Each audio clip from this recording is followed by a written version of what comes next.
On the battlefields of Europe, German tank crews were used to hunting their enemies, slow, heavy, and easy to catch. But then a new sound tore across the fields. Not the grinding of treads, but a roar. Before they could even rotate their turrets, the strange American machine fired, hit its mark, and disappeared at over 55 miles per hour. The Germans couldn't believe what they'd just seen. The fastest armoured vehicle of the war, the M18 Hellcat, had arrived. Stay until the end to learn how American engineers traded armour for speed, and how this lightweight tank destroyer changed the rules of armoured warfare. The birth of a speed demon.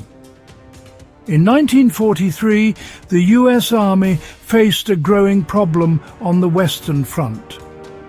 German tanks, especially the Panther and Tiger, were powerful, heavily armoured and terrifying to encounter head-on.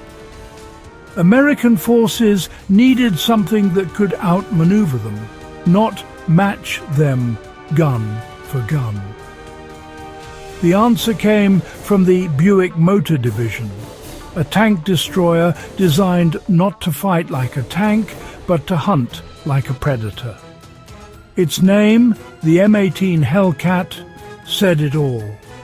Weighing less than half of a Panther, it had thin armour, barely strong enough to stop rifle fire, but a 76mm gun capable of piercing German armour from a distance. And most important of all, it could move faster than any armoured vehicle of the war.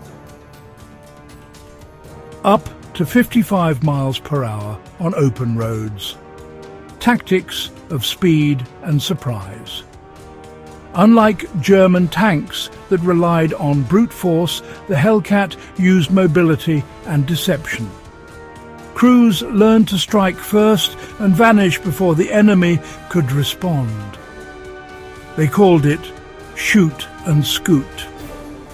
In places like Normandy, the Ardennes and Italy, small Hellcat units operated almost like cavalry, darting from cover to cover, ambushing enemy armour and withdrawing before German guns could turn.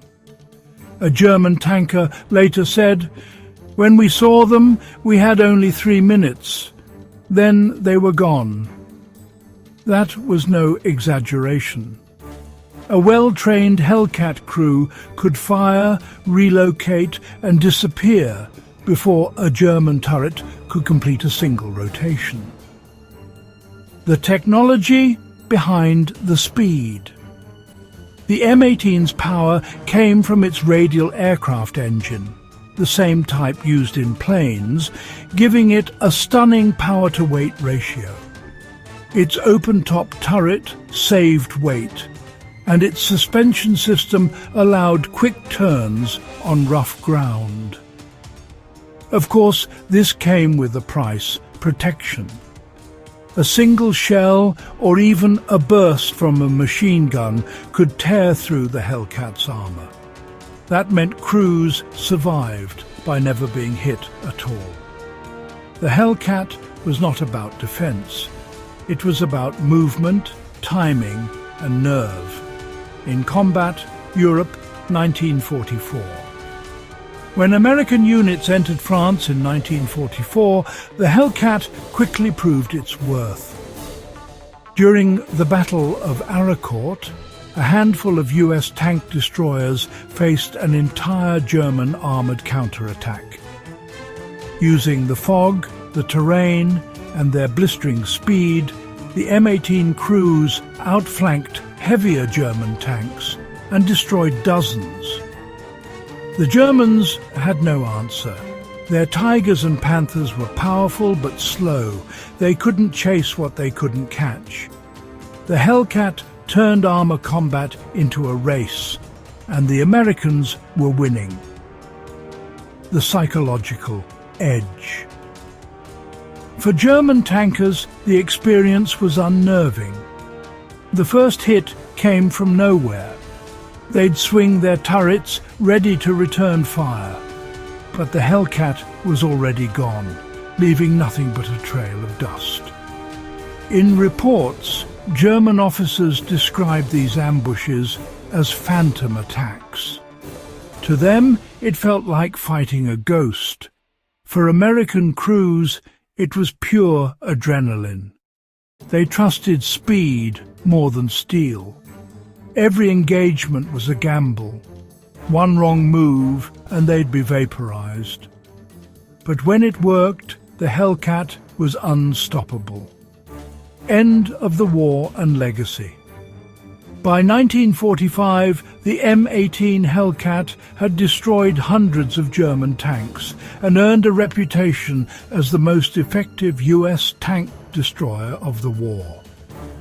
It was proof that ingenuity, not just firepower, could win on the battlefield. Even after the war, military engineers studied its design. The lesson was clear: speed is survival. For the German tankers who faced it, the encounter was unforgettable. A blur of motion, a single thunderous shot, and then nothing. The swift American machine had vanished again, leaving behind only silence and disbelief. This is a true World War II story, because sometimes victory belongs not to the strongest, but to the fastest. Do you agree?